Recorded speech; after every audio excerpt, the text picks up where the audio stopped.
अनिल गोयल साहब हमारे साथ जुड़ चुके हैं, प्रवक्ता हैं बीजेपी पार्टी से। अनिल गोयल जी, बहुत स्वागत है आपका। अनिल गोयल जी, चूंकि आपसे ही मैं शुरुआत करूंगी क्योंकि ये जो पूरा पर्व है ये बीजेपी की ओर से मनाया जा रहा है। अब इसमें राजनीति हो रही है। अगर बीजेपी वंदे मातरम गीत के 150 वर्ष पूरे होने पर एक कार्यक्रम का आयोजन कर रही है, तो इसमें यह कहा जा रहा है कि बीजेपी यहां पर राजनीति कर रही है, बीजेपी यहां पर हिंदू मुस्लिम को लड़वाने का काम कर रही है। आखिर ऐसा क्यों? क्योंकि जब ये गीत देश में सिर्फ एक गीत के तौर पर नहीं, एक जज्बे के तौर पर उभरा था, तब तो हिंदू मुस्लिम सिख ईसाई सब गाते थे। उस वक्त ना तो बीजेपी थी ना तो समाजवादी पार्टी थी।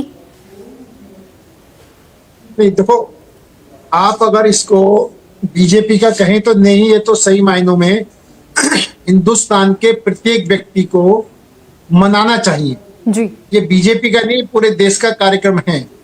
और वंदे मातरम की जो बात है, जो स्वतंत्रता सेनानी थे वो किसी भी धर्म के थे, किसी भी समाज के थे, सबने वंदे मातरम गाया।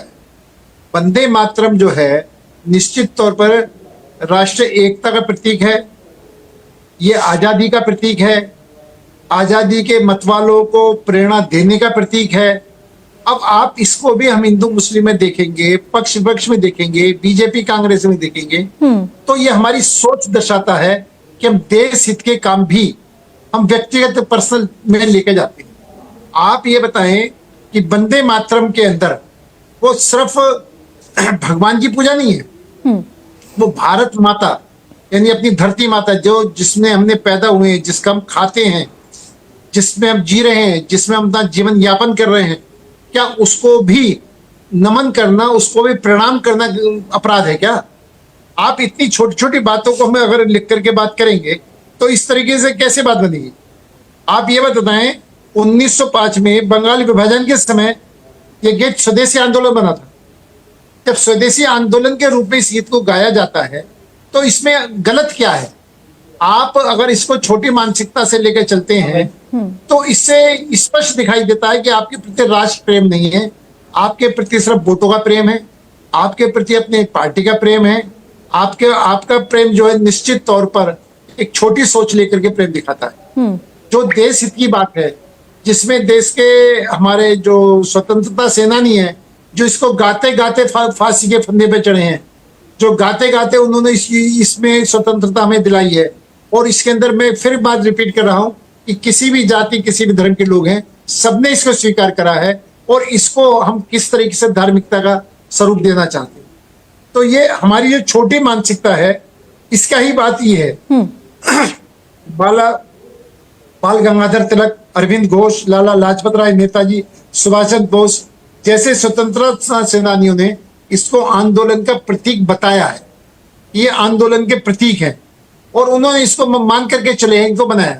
तो इतने हम स्वतंत्रता सेनानियों के ऊपर भी उंगली उठा रहे हैं, इसका मतलब हम ये क्या बात कहना चाहते हैं? दूसरी बात, 24 जनवरी 1950 को संविधान सभा में वंदे मातरम गीत को राष्ट्रीय गीत का दर्जा दिया गया।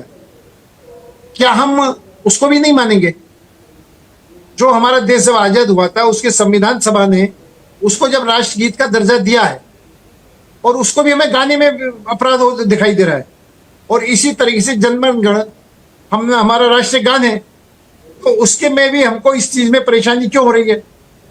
और मैं एक बात और निश्चित तौर पर बताना चाहता हूं कि इससे देशभक्ति की भावना डेवलप होती है, देश को आगे बढ़ाने की भावना डेवलप होती है। नई पीढ़ी, जो हमारी नई पीढ़ी है, उसको इतिहास बताने की होती है कि हमारे देश में हम गुलाम थे, किस तरीके से आजादी करी, किस तरीके से हमारे स्वतंत्रता सेनानियों ने अपनी जान की बाजी लगाकर देश को आजाद करा।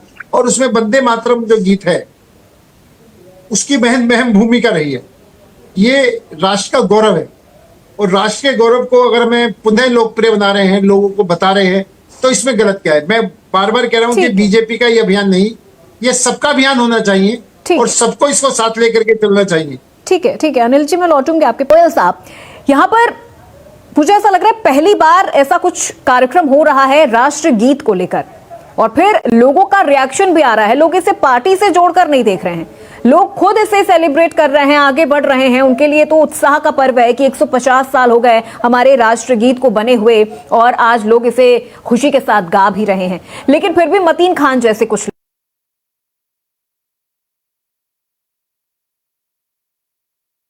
लोग हैं, चंद लोग हैं, क्योंकि आपने खालिद साहब की जब आपने बात सुनी आप खुद ताली बजाते हुए नजर आए। मतीन खान साहब जैसे कुछ चंद लोग हैं जो इसमें भी हिंदू मुस्लिम ढूंढ के निकाल रहे हैं।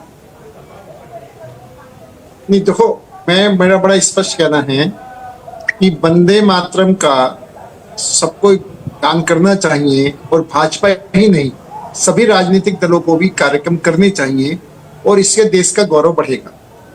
दूसरा, मैं बड़ा स्पष्ट मानना है कि हमारे देश के मानो कुछ मुस्लिम भाई दूसरी धारणा लेकर बैठे हैं, तो मुस्लिम समुदाय के जो धर्म गुरु हैं, मौलवी हैं, मौलाना हैं, उन सबको भी आगे बढ़ करके सबको साथ लेकर चलना चाहिए कि ये किसी धर्म पर आधारित नहीं है, ये सिर्फ राष्ट्र के प्रति समर्पण है, राष्ट्र के प्रति गीत है, राष्ट्र के प्रति सम्मान है, और हम सब मिलकर के छोटे बड़े भाई के रूप में यहाँ रहें।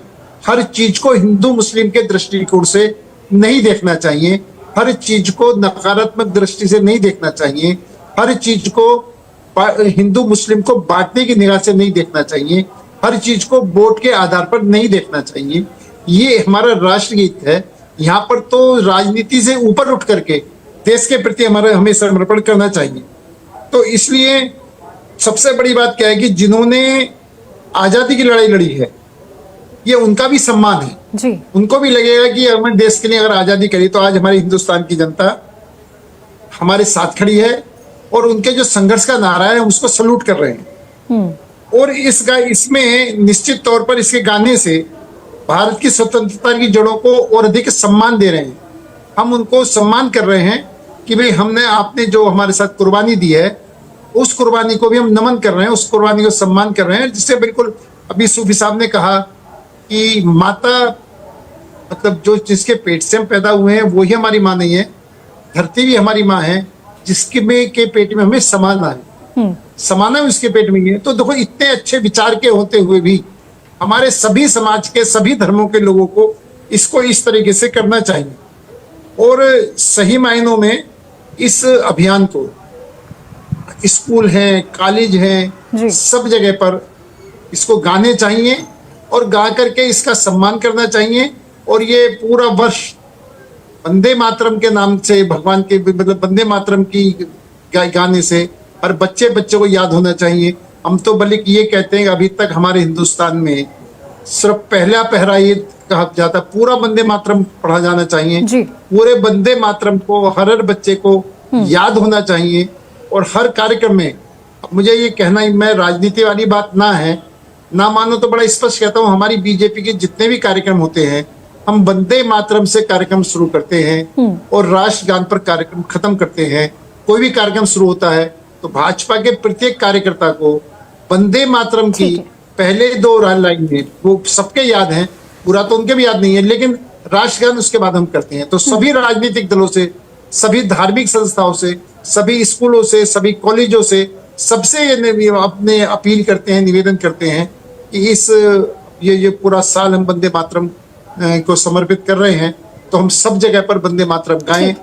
कोई भी काम शुरू करें वंदे मातरम गा करके शुरू करें, किसी भी कार्यक्रम का समापन करें राष्ट्रगान गा करके समापन करें। इससे देश की ठीक है, इसका सम्मान आगे बढ़ेगा।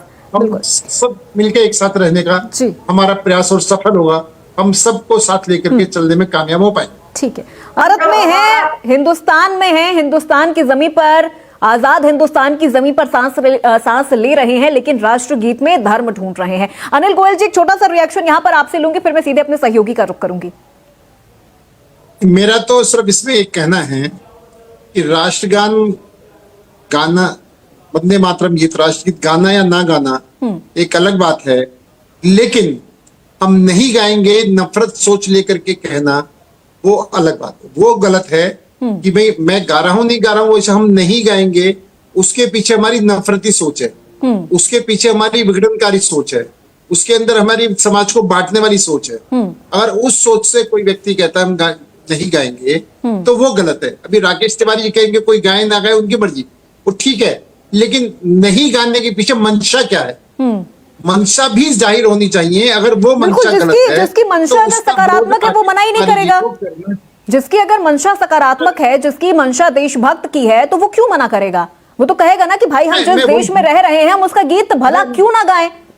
क्यों कोई हमें मना कर सकता है? अब हम भारत में रह रहे तो भारत के गीत गाएंगे ना। बिल्कुल, मैं वही बात कह रहा हूँ। मैं राकेश तिवारी जी जो अशोक तिवारी जी, काफी पिछड़ रहे थे, हाँ। उनके लिए मेरा ये कहना है, गाना या ना गाना महत्वपूर्ण नहीं है। महत्वपूर्ण कि हम नकारात्मक सोच लेकर हम नहीं गाएंगे, वातावरण खराब करेंगे हम नहीं गाएंगे, वो गलत है। उसको रोकना चाहिए हमारे सभी धर्म गुरुओं को। चलिए, दूसरी बात, कार्यक्रम सबका है कहने से काम नहीं चलेगा। कार्यक्रम सबको करना चाहिए। भारतीय जनता पार्टी को ही क्यों करना चाहिए, सबको करना चाहिए। भारतीय जनता पार्टी तो कर रही है, वो तो अपनी जिम्मेदारी निभा रही है, लेकिन इसमें भारतीय जनता पार्टी, कांग्रेस, समाजवादी पार्टी, बाकी जितनी पार्टियां हैं, सबको भी ये कार्यक्रम करना चाहिए। ये कार्यक्रम देश हित के अंदर है। ये कार्यक्रम देश को एकजुटता करने के लिए नहीं के जरूरी है। ये कार्यक्रम देशभक्ति का प्रमाण है। ये कार्यक्रम पूरे विश्व में ये संदेश देने का है कि भारतवर्ष के अंदर एक ऐसा गीत है जिस गीत के ऊपर ऐसा राष्ट्रगान है जिस गान के ऊपर देश का प्रत्येक बच्चा कुर्बान है। बिल्कुल बिल्कुल अनिल गोयल जी, नफरत की सोच लेके मना करना गलत है। ठीक, मेरा सिर्फ ये राकेश तिवारी जी से जी।